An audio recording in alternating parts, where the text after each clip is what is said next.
I've been involved in brewing well beyond the SCA. So I've been probably about 25, 30 years I've been brewing. And in fact, a lot of my family, I have history of, stories of family brewing generationally as well. So in fact, I actually, I have a great grandparent that their last name was Beer. So, and they were brewers. Are they the ones who make the beer cans that say just beer on them? No, I don't know. But so I enjoy brewing. I picked it up when I was younger, and I probably did a lot more drinking back then. Don't do as much drinking today, but I really enjoy the technical process of brewing. And I brew everything from like kombucha to kefir and all sorts of fermented arts, fermenting vegetables and all sorts of different kind of things. So I really enjoy the microbiology of it and the technical aspect of what brewing is. If you have any like engineering kind of interests or anything like that, brewing is a great thing because it's very technical in regards. It's easy. It doesn't have to be complicated. But if you want to get complicated with the engineering aspect of it, you can engineer lots of things that'll give you better controls. And the more controls you have, the more you can kind of move something more towards dry or sweet or any number of different results from even sometimes the same ingredients. So that's one thing that I really enjoyed about it is there's a lot of variety. So, but probably teach some classes on different kinds of brewing and different kinds of beer at some other point too. You're more than welcome to participate. So I promise you, it's not as complicated as the brewing process that I put out here. So, yeah. I don't have $50,000 in trouble. No, and I like to basically kind of start with that because it can be really complicated. If you're toured a brewery or anything like that, you walk in there and you see all these tools and all these kind of things, and I have that kind of set up at home, but it doesn't have to be. So I've done it from a very basic level, and that's what we'll talk about is the complexity, why you want maybe some of this complexity is all about control. And we'll talk about how you can do it on a real basic basis. So, but as you can see, it's you got your milling process, mashing process, and you'll hear kind of some of this terminology. I might use it. If I use any terminology you guys are curious about, ask me about it, please. So, I don't want you guys lost because there may be some language in that. Watering, boiling, whirlpooling, fermenting, carbonating, bottling, packaging. So this is kind of all the modern brewing process in regards to how it is. If you see at the top, I've got some Egyptian hieroglyphs. And the reason why I threw that in there is those are some of the first documented evidence that we have of really the brewing process of what we imagine somewhere in the Mesopotamia area that brewing really kind of begun. And that's not just beer, that's just like liquor in general, right?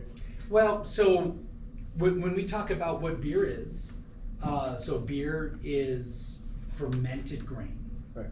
So the earliest fermented grain that we would have had would have been through that period. Now we expect that may have been the beginning of it, but most likely grapes were probably cultivated far sooner than they were cultivating grain. So wine probably has a leg up on it. So obviously they didn't have carbonation at that time. Right. So it would have been more similar to a wine consistency, if you will. Or like a whiskey.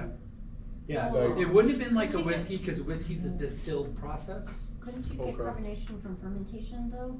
You can, and it may have been bubbly, but when you talk about what like we a wine imagine carbonation Right, today continuous is because of a process of really kind of CO2 infusion. you really have to hold it under pressure to be able to infuse the Yeah, because once liquid. you let it open to air for too long without the pressurization, it kind of fizzles out. It'll just fizzle out at that point. So anything that's there would just be kind of maybe a fizzy water. So we imagine that it probably wasn't carbonated at that point.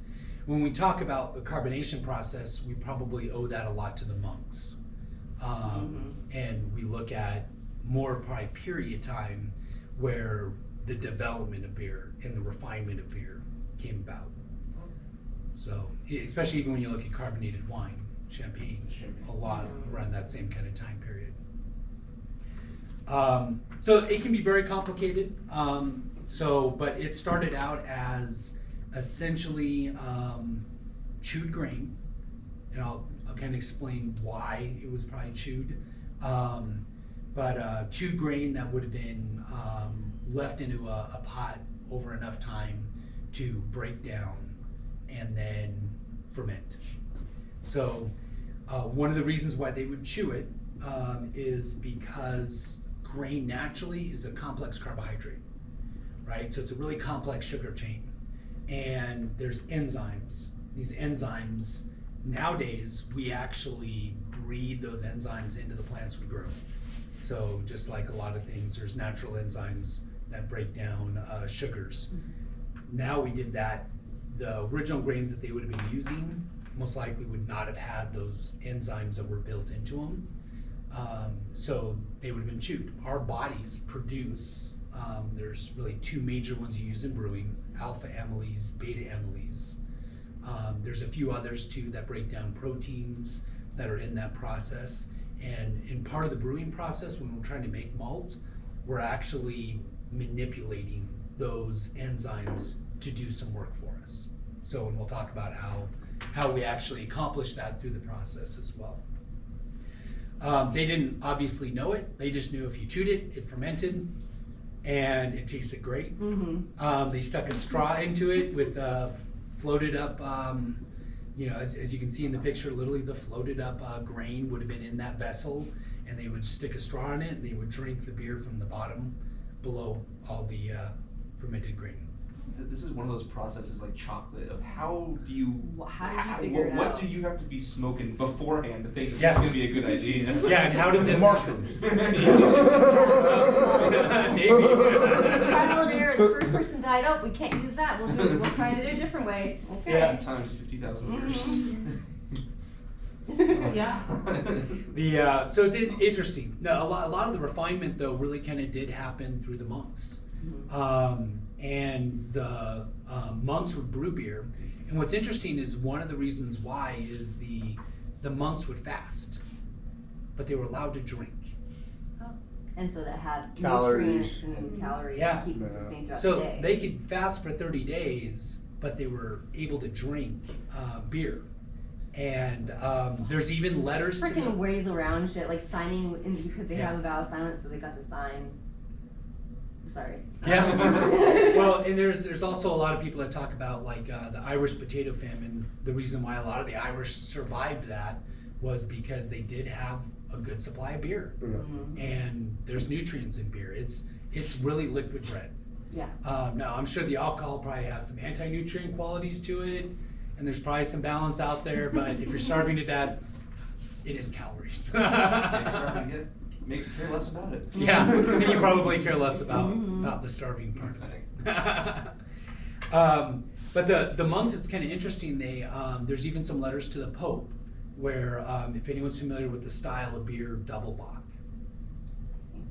Yeah, there's some interesting history to it.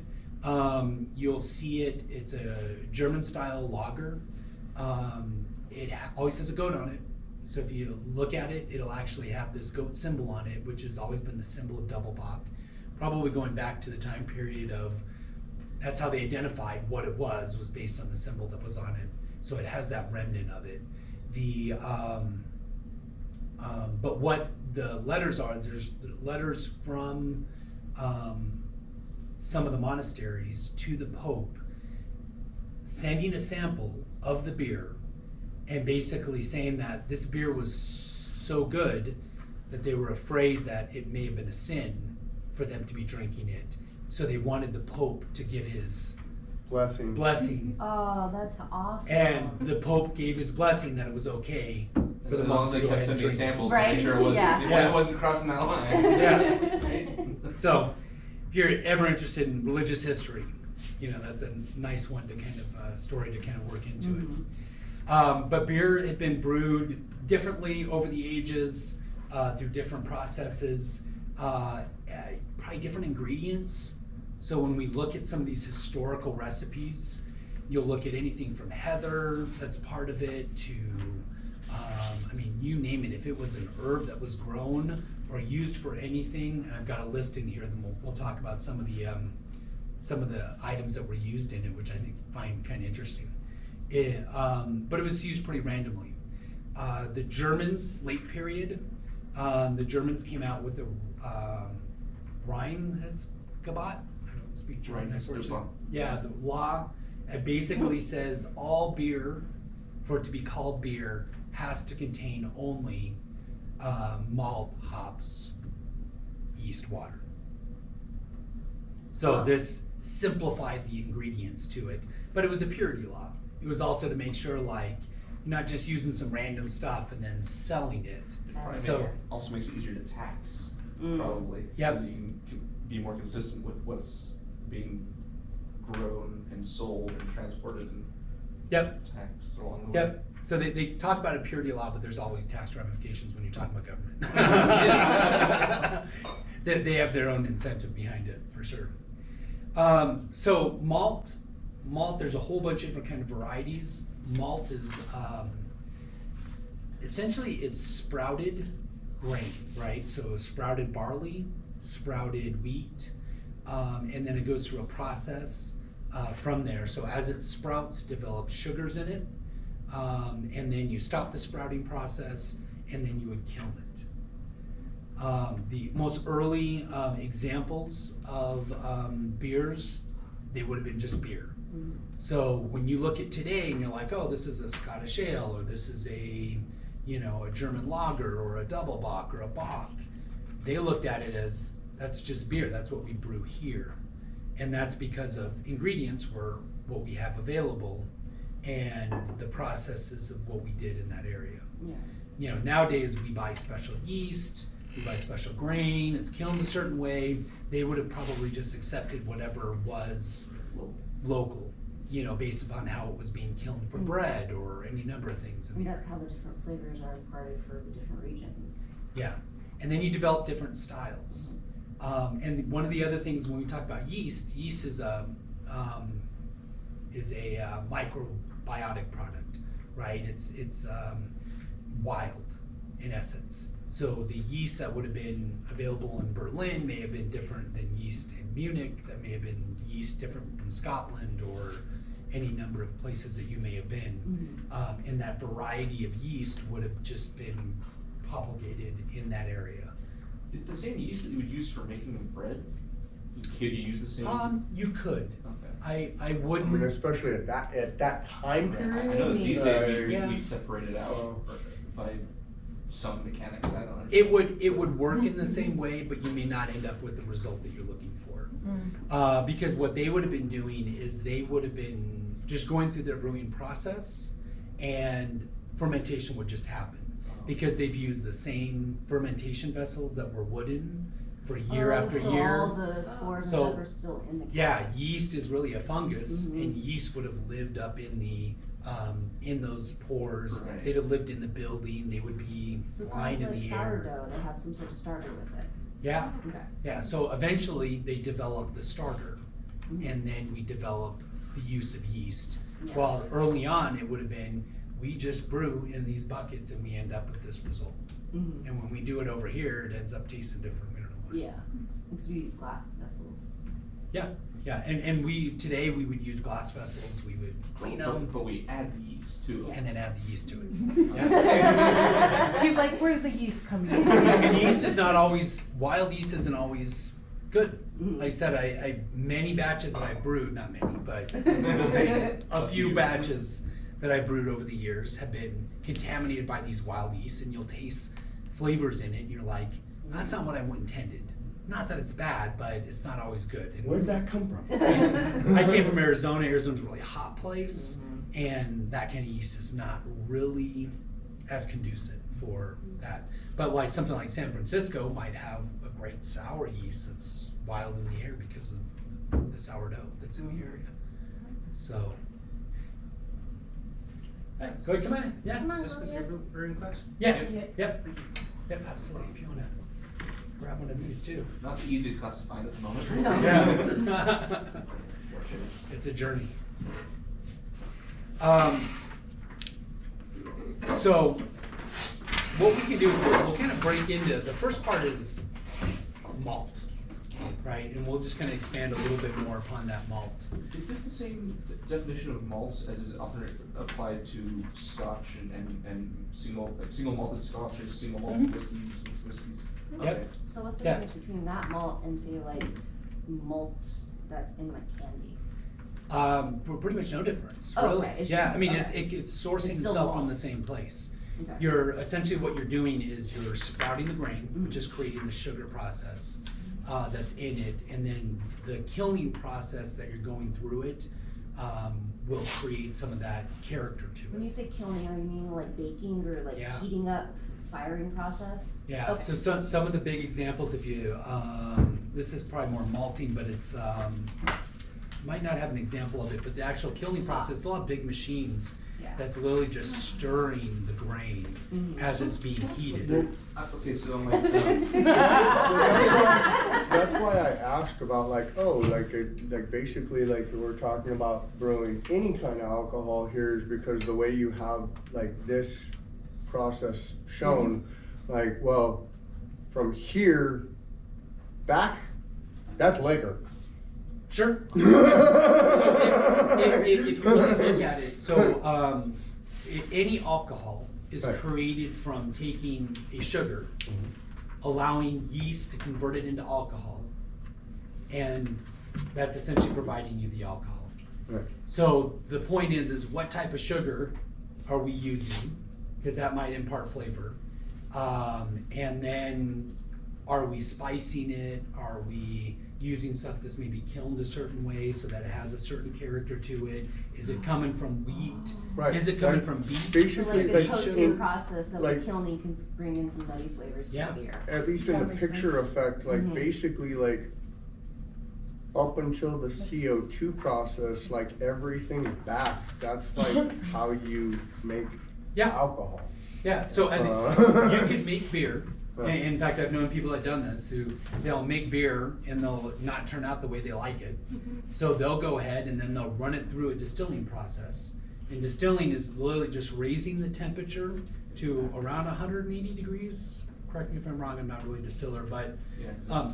It's right around Alcohol that. evaporation temperatures. yeah, so alcohol Depends on evaporates the at 180, elevation, but- so it'll leave everything else behind. The alcohol evaporates, it comes out a funnel, Condense it. and then you condense it through a Right. cooler, and then you're And you ending up filter with it out. alcohol at that Right, point. and then you get gin, tequila, bourbon Yeah, mix. and there's a process where they'll run it through multiple times, they'll filter Well, it, and they'll do. I've had a couple of buddies that have reused their ends off of mead, Okay, and they've used it in their mash for whiskey.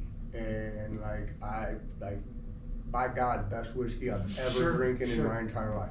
yeah, so they're probably, so whatever yeast is breaking down the Right. honey, in the mead, is being used basically in that kind of process is what they're doing. Right. That would make it taste so good. It was so beautiful, and like that's why like honestly like that's why I came to this class was because I was like I want to learn how to do that. Yeah. There used to be this alcohol store, and like in high school, it was like really cheap. They had like these special buckets with little things, and you just bought like these cans, and then you just like did this process, but it was really sensitive, and like if you added too much yeast or like touched it with your hands at the wrong time and stuff, then they would like explode, or there would be like not enough fermentation. It was Okay. like really hard to make it, Yeah. the beer actually come out good. You're talking about like Mr. Beer? Yeah. Yeah.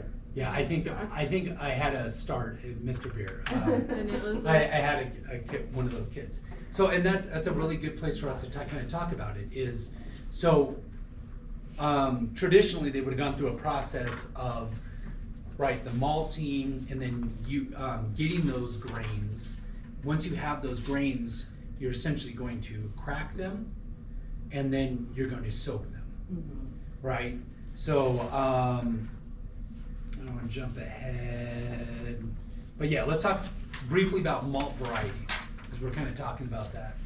So if you look at the malt variety section, there's a little chart there, and you can kind of see everything from phenolic, which is spicy, to nutty, which is chestnut, or you've got smoky, treacle. Treacle is kind of like a, coffee flavors, chocolate flavors. And how do they get those different types of flavors? Is just the kilning process? Time and temperature.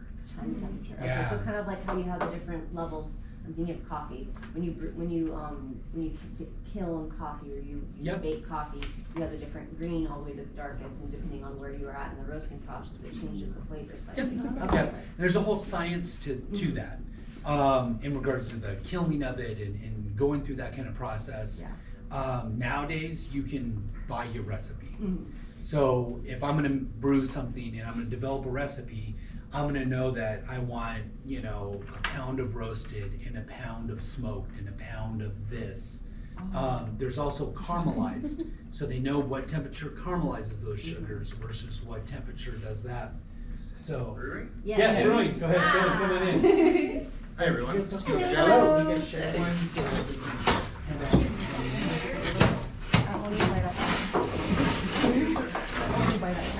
Only sometimes, if you really know that. You guys don't mind sharing. And what I'll do is I'll make sure that you guys have my contact information.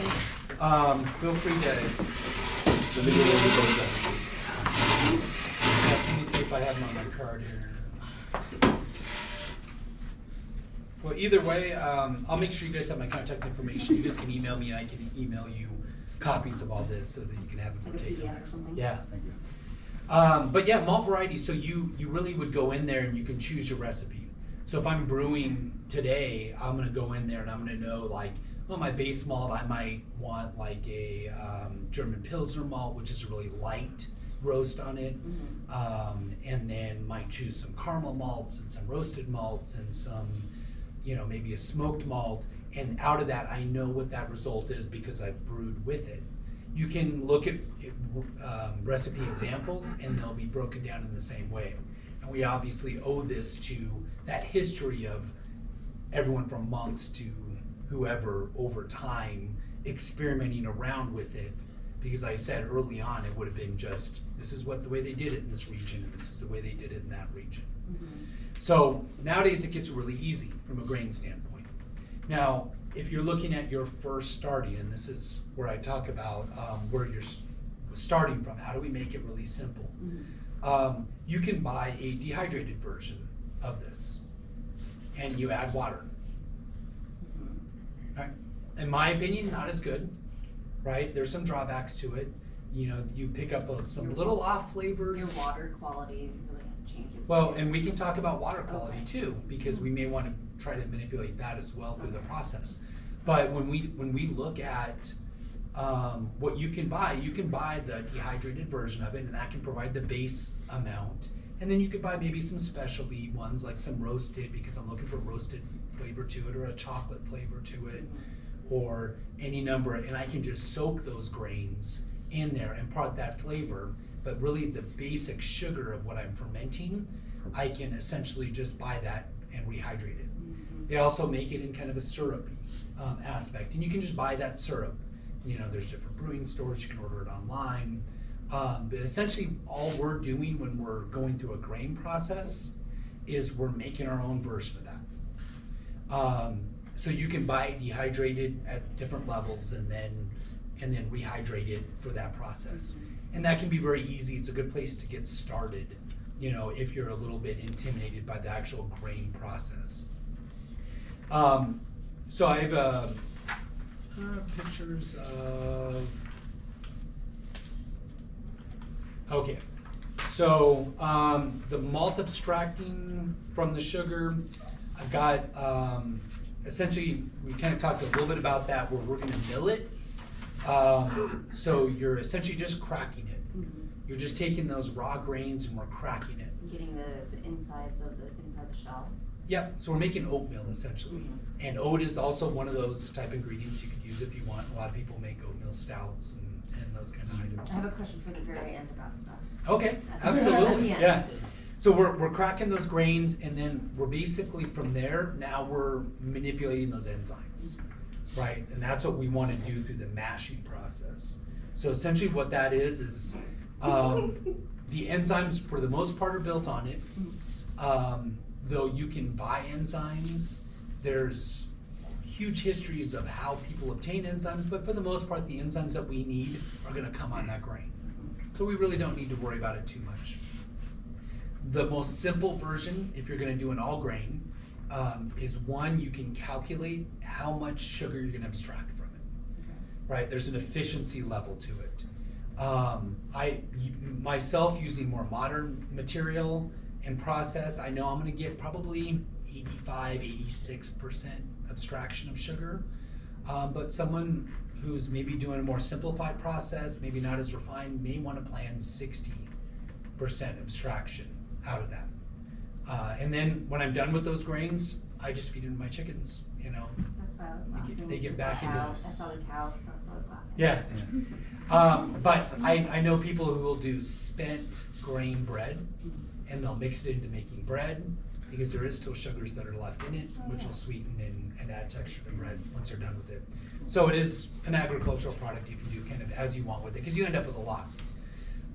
But very simply, you can take it into a bucket, and you're gonna put it into that bucket with water. So that would be the process that would help that conversion process started. The big question is, how do you control temperature? Right? So like I said, myself, I personally have a more complex process. So I'm pumping it out, I'm running it through another tank with copper coils in it, where I'm heating that tank so that I can control the temperature. Right? So I've made my own like temperature conversion of that. But do you have to do that? No. And would they have done that period? No, they didn't have the pumps, you know, and that would have been far more of an expensive process than would have been necessary. So from what I've seen in the research in that process is you'd have controlled it by pulling some of the liquid out of it. So you're having a spigot at the bottom of your bucket. You're gonna pull some of that liquid out, and then you're gonna heat that liquid up, and then you're gonna put that liquid back in. You do not wanna add heat directly to the grain. If you add heat directly to the grain, you'll scorch your grain. I personally have done that. You'll end up with scorched beer. So that's what I'd recommend, is to go ahead and Guy. So what temperature do you try to hit? so there's multiple temperatures, depending on what I want to do, and which enzymes I want to do. So, and that's where we talk about the simplicity versus the more complex. So if I want to go from a complexity standpoint, I might hold it at, let's say between 100 and 120, because I'm trying to control the pH, the acidity level, to activate enzymes that may control that, though that's unnecessary with modern malts because they're modified. But if I'm trying to do something on a period, they probably would have done something between the 100 and 120 range. 120 to about 140 is you're dealing with enzymes that are more protein based. So let's say for whatever reason, maybe I've got a high protein beer. I'm wanting to break that down because I don't want cloudy beer. I want real clean, clear beer so that it looks really good in a glass. So I might spend more time in that 120 range, right? And there's gonna be some specific things. So maybe 10 minutes here, 10 minutes there from that aspect of controlling pH and controlling the protein quality. From there, now we're looking at converting carbohydrates into sugars. So the big ones, I think I mentioned earlier, beta amylase, alpha amylase, and we're gonna control those anywhere from about 140 up to about 170. Above 170, they're all dead. So, and we wanna kill them at some point because we're only using them for up to a certain point, because if we let them go too wild, they're gonna make it really, really dry, and it's gonna be, let's say, less sweet, which is what we may be shooting for. So there's only so much time period we wanna stay within that range. So you'll hear about multi-step mashing. So you might hold it 20 minutes at 145, and at 158, they may do another 30 minutes at that temperature. A lot of times, to make it more simple, especially modern process, you can just get the grain, put the grain in the bucket, and bring it up to about 154, 155. That's that middle ground point where both your alpha amylase and your beta amylase are both alive. If you really get into it, like the alpha like breaks the chains in half, and the beta scoops off one little carbohydrate chain at a time. So the more time that you're spending there and how you're balancing that out, you might end up with something that has more body to it, but could be dry versus something that's really sweet and maybe thinner. You're basically playing with those elements depending on the time. A lot of it's going to be experimental, you know, unless you're trying to go after something, but those are the mechanisms that are going on. But first time, all grain, I'd recommend just shoot for 155. And if you're wanting to, you can bring that water temperature in that bucket to a temperature that's like a strike temperature. So there's little programs out there that help brewers out.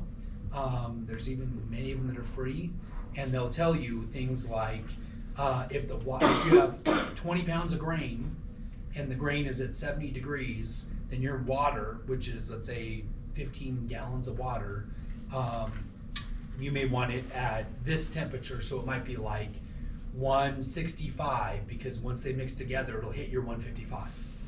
So you can get calculations like that that can help in that process, so that you know that once it's there, it's 155.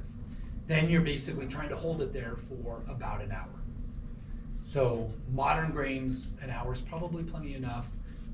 If you're experimenting around with trying to make something either more dry or more sweet, you may be playing around with time and temperature in different ways. Well, like I said, simplest version, dehydrated malt.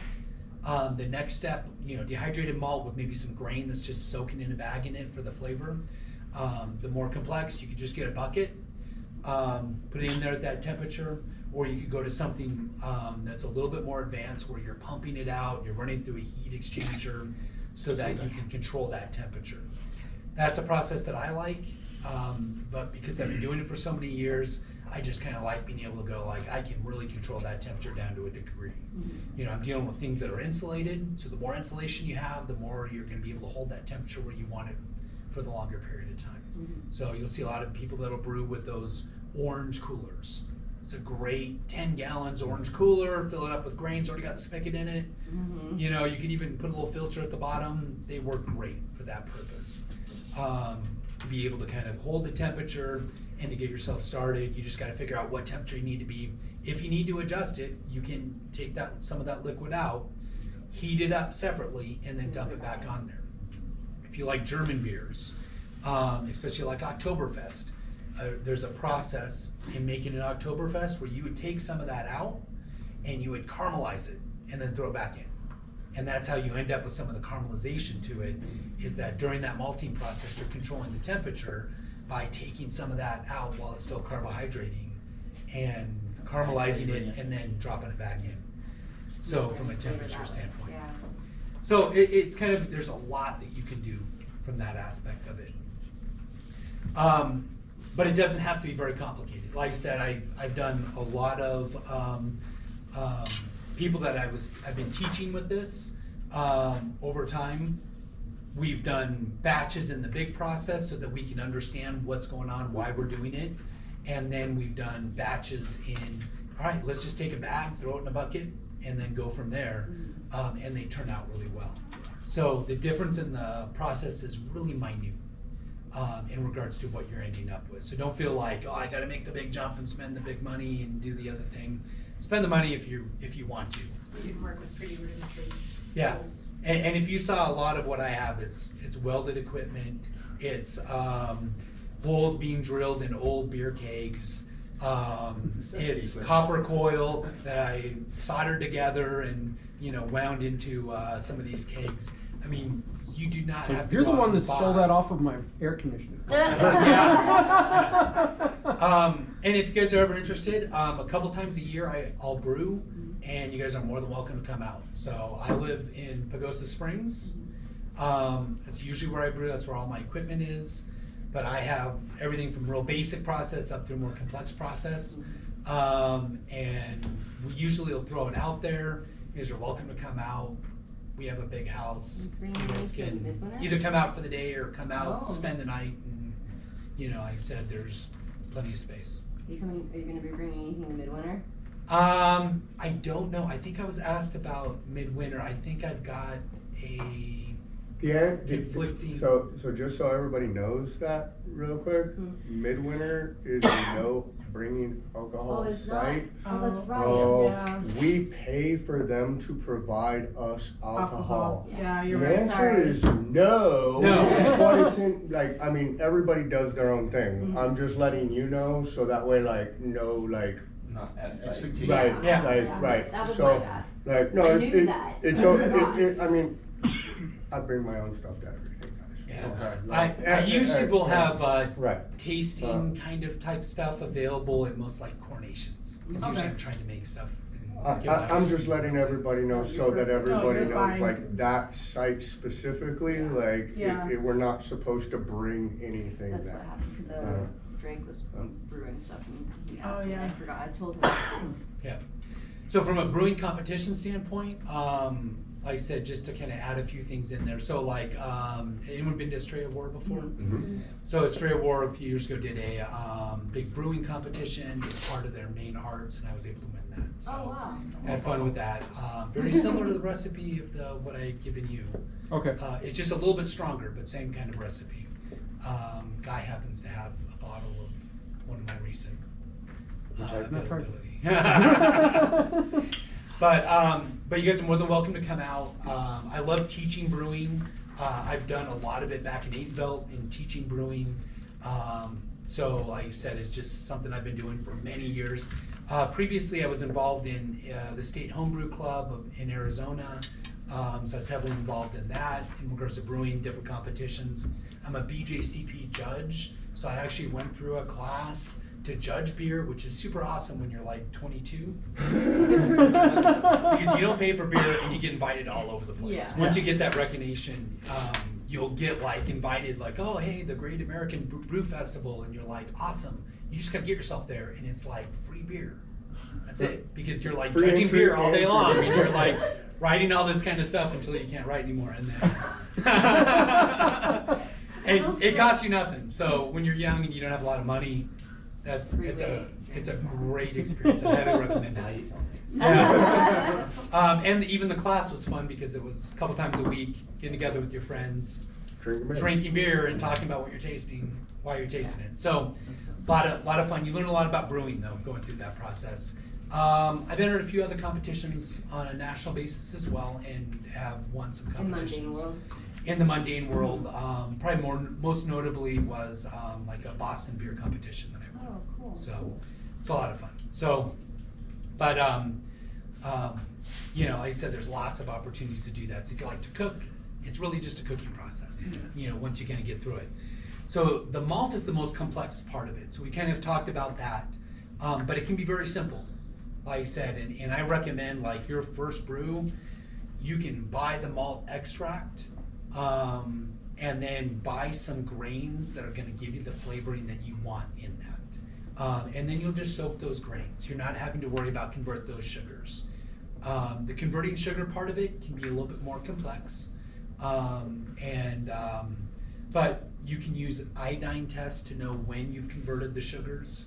So you can use iodine to where if it changes color, you know it's reacting to a sugar or a carbohydrate, and when it doesn't react, then you know that it's a fermentable sugar. So that's a real simple process when you're first starting out, and as you go through the process. The rest of it, when you're dealing with the sugar, it's going to be coming out. You're looking for essentially a starting point in regards to gravity. So when we talk about sugar, we talk about measuring it in gravity. And this would probably be the most period way of doing it, which essentially is you can buy a little measuring stick that floats at a specific point and has a specific number to it. So, and that gives you a gravity measurement. The more sugar in it, the more that stick is gonna float at a higher level. Now, they make them in glass, and yeah, controlling buoyancy is gonna tell you the sugar quantity. Yep. hydrometer, essentially is what being used. I use, just because it's quicker, I use essentially a prism. That prism reflects the light through it and does the same kind of process. It gives me a Brix measurement, which is then converted into that gravity number. But essentially it's telling me how much sugar is in it. So I'm shooting for a certain beginning. So if I need less sugar in that, I'm gonna add more water to it. I'm gonna get it to the right balance based upon the volume that I'm brewing. And then I'm doing that because I know that I'm gonna boil that for 90 minutes if I'm doing all grain. If I'm not doing all grain, I could probably get away with 60 minutes. A lot of that brewing process is coagulating proteins, and it's also blowing off elements that you really want to get out of the beer. So you are gonna have a lot of moisture that is removed from it. So the gravity of when you're done boiling is gonna be a different number. Yeah. And then that number is gonna be important because that's gonna tell you how much alcohol you're gonna have.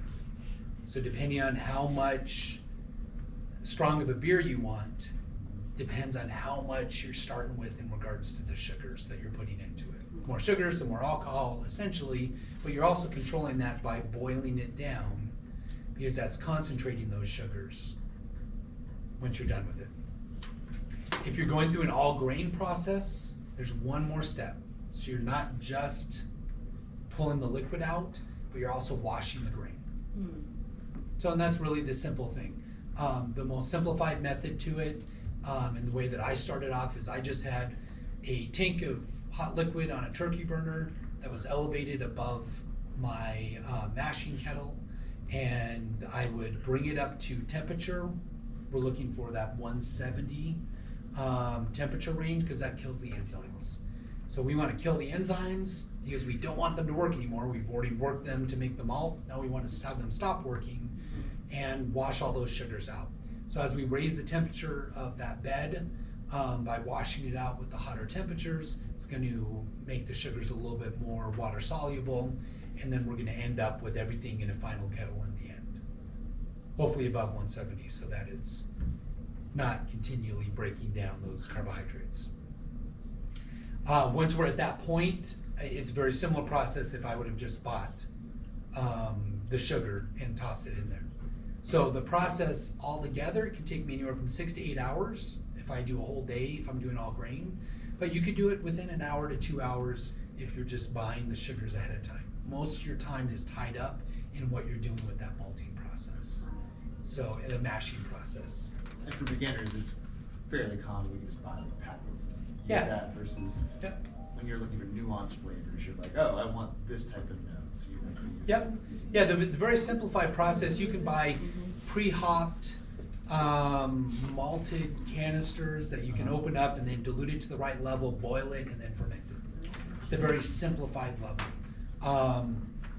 You could, rather than doing that, you could just buy it dehydrated, and then you could buy the grains separately, put them in a bag, and then soak it, and end up with the same thing. Yeah. And probably be a little bit better than what the canned version of it Yeah, so I was is. wondering if it's a difference. It's like buying store milk versus powdered milk, right? Yeah. You don't want one out of a gallon versus. I can tell you that it's a notable difference of quality. Cool. Okay, that's You what I was know, wondering. if you're going to be entering a competition, I would say that you could buy some of the dehydrated that are soaked in grains and probably be able to be really well in that competition, even against people who are doing an all grain version. But if you're buying the canned stuff, there's going to be notable taste Canned differences. tastes. They're gonna know. Most of those judges, and Yeah, they'll be like, it's nuanced. "Yep, this came from this, and this is why it tastes like this," and they'll go right into that. So, essentially, once we have that liquid malt that's out there, and we're going to be boiling it. So one, we're boiling it to get rid of things that are in it. We're also coagulating proteins, some of that grain particles. It's coming together, and it's going to settle to the bottom. We're also spicing it with hops. So the hop process, we're doing two things. We're adding really kind of flavor, aroma, and bittering. So if you look at any sort of like flavor profile, there's always going to be a certain level of bitterness to a certain amount of sweetness. If it's too sweet, it ends up what they call like cloying. So even though you might like sweet or you have a sweet tooth, you always want to balance it a little bit off with hops. because it's going to give you that overall balance to it. So when we're adding hops, the way we're adding bitterness is the timing of when we're adding the hops to it. You can calculate this. There's a lot of calculators that are out there, and you can experiment around with it. But the hops that I put in the very beginning of the boil, that boils for 90 minutes, there's a chemical process that happens to what's called alpha acids, which are in the hops, and it's called isomerization. And essentially it converts into a bittering unit at that point over those 90 minutes. When at the very end, maybe 5-10 minutes at the end, I go throw a bunch more hops in there, doesn't have time to make bitterness out of that hops. So there I'm adding flavor of the hops and I'm adding aroma of the hops. Because the hops that I threw in the very beginning, I blew all that flavor and aroma off of it through the 90 minutes, but I ended up with bittering. The hops I throw in at the very end, I'm adding that flavor and I'm adding that aroma to it. Yeah. I thought hops was a specific plant, so you're talking about the different types of plants in general that can add impart flavors and Yeah. stuff like that. So, and I jump on that other spicing. So on the next page, sorry. yeah, no, you're going that right direction. So one thing with hops, there's a lot of different flavors. You get citrus flavors, you get grassy notes. There's a huge variety of different kind of hops. Sorry. So resiny, herbal, floral, caddy. There's some charts to it, and basically the hops, well, you can kind of look them up. Right, and they'll say this one's more citrusy than this one, or more grapefruity than this one. Depending on what you're trying to make, you may do that. If you ever had an IPA, which is a really popular drink, I'm not a big fan. I'm probably one of the few brewers out there that would tell you, like, IPAs are not my thing. I have a lot of friends that love IPAs, up and down. It is very spiced. It is really focusing on how the hops affect the beer, and that's their main focus. I focused a lot of my attention on making things like Scottish ales and English ales and German lagers and even some of the Belgian sours, which I absolutely love. Some of the complexity, or saisons, where they're, you know, really got this earthy flavor that's coming from the yeast. That's where I spent a lot of my I time. don't like hoppy beer. But hops are an important part, and there's a lot of alternatives that you can use in it, and that's why I wanted to provide this list, because if you look at it there, these are some of the other things you're going to be able to use. Mugwort, heather, spruce tips, mint, yarrow, Anyone needs horehound, come to my house, I have a shit ton. warhound. Yeah, Makes yummy, like Yeah, candy. candy. yeah, my wife does horehound candies as well, yeah. It smells so good. In fact, she may be even talking about them right now in the herbal class. Oh. So do you like the stems? Huh? What do you like, candy the stems, or So what is you it? basically, you take it, you harvest before it flowers, because once it starts flowering, all the nutrients go to the flowers instead of the stems. Okay. So yeah, it's mainly the leaves though. Okay. Yeah. What kind of flavors does it have? Bitter yeast, citrus, it's a kind of like, it's part of the mint family. Okay. Yeah. Yeah, so my wife makes little cough mints out of Yep. it. Yeah. Yeah, it's really good for that. Interesting. So, but juniper berries, which we may know from gin, which is an ingredient in that, coriander, orange peel, cinnamon, so all these things can substitute for hops if you really want it. So if you're wanting to make something, let's say that's, Like from the whole entire process substitute, well, or is it back end? you can experiment with it. Okay. You're gonna get some bitterness out of it. Are you 1 ounce of hops versus 1 ounce of that? Probably not gonna be equal. So there's gonna be some experimental process, but can you get bitterness from it? Yes. So you're trying to bitter and you're trying to flavor, you can do it with these ingredients instead of using hops if you wanted. Or you could use hops and these items. When you look at, especially like a lot of Belgian beers have coriander and orange peel and cinnamon and some of those kind of things in it.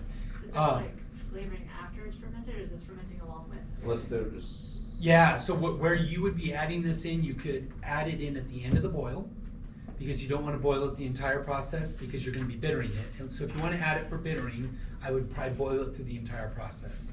If you're adding it for the flavor and the aroma, add it at the end. Gotcha. You can also ferment it over it. So by fermenting it over it, it's gonna also abstract some of those oils out of it. Just realize that some of these things, if they have a high oil contents, that's gonna remove the head off the beer.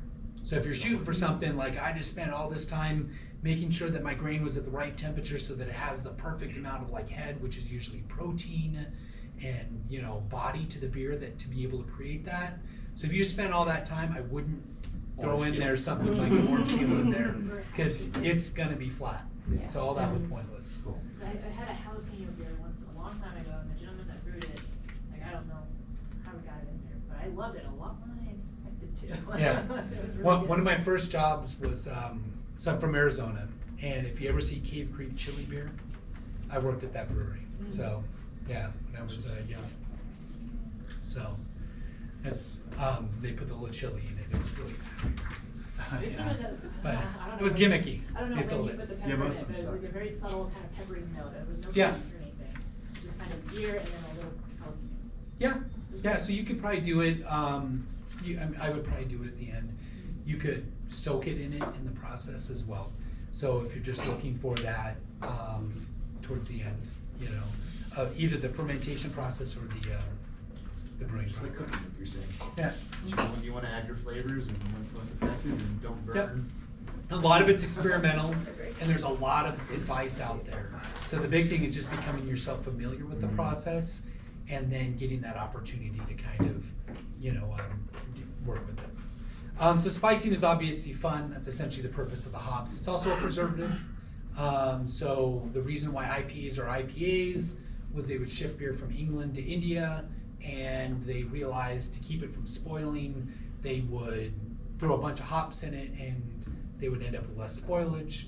Eventually, the people that were stationed there said, "That's great, send more of that." So, and it became a flavor profile. Now the area that I kind of play with, how are we doing on time? We have like 5 minutes. 5 minutes? Okay, I'll kind of run through it a little bit. My favorite part of it, yeast creates a ton of fermentability character. So this is after we're done essentially making the sugar through the whole process. We've got the right gravity level that we're looking for, right? So there's some measurements that we're shooting for. You might need to add water at the end. You might need to boil it longer at the end to be able to get the right sugar quantity out of that. Some yeast like more higher alcohols than others. So when we talk about bread yeast and shooting for what you want, one of the things that we have found out is that if it's too high alcohol, it kills yeast. Yeast basically kill themselves. They'll ferment to a certain point, then they die because it's too much alcohol. So they die in their own waste, essentially, if you really want to look at it that way. But basically, so something that's higher alcohol may need a different yeast. At the same time, yeast is going to impart a lot of different flavors. Did anyone ever have like a Hefeweizen before? Yeah. It's my favorite. Yeah, love Hefeweizens. A lot of that character, that banana clovey that you're going to taste in that beer, that's going to come from that yeast. So, you know, that you're able to abstract that from that, purely based on that yeast. You'll get some smoky flavors out of yeast. You're going to get some tons of different kinds of flavors. So yeast, there's a whole array of how you can control it. Temperature is a big thing with yeast as well. So I can take the same yeast, and if I ferment it at 72 degrees versus ferment it at 60 degrees, 60 degrees is going to be a lot cooler or a lot cleaner. 72 degrees is going to have a lot more fruity flavors in it. So if I'm doing a Hefeweizen, I might go for the higher temperature. If I'm doing something that's like a Kolsch or maybe something else I want a little bit cleaner, right, I might go towards a colder temperature. So that's one of those aspects that you have a lot of control over. And again, can you do it either way? Yeah, you can do it room temperature and be totally fine.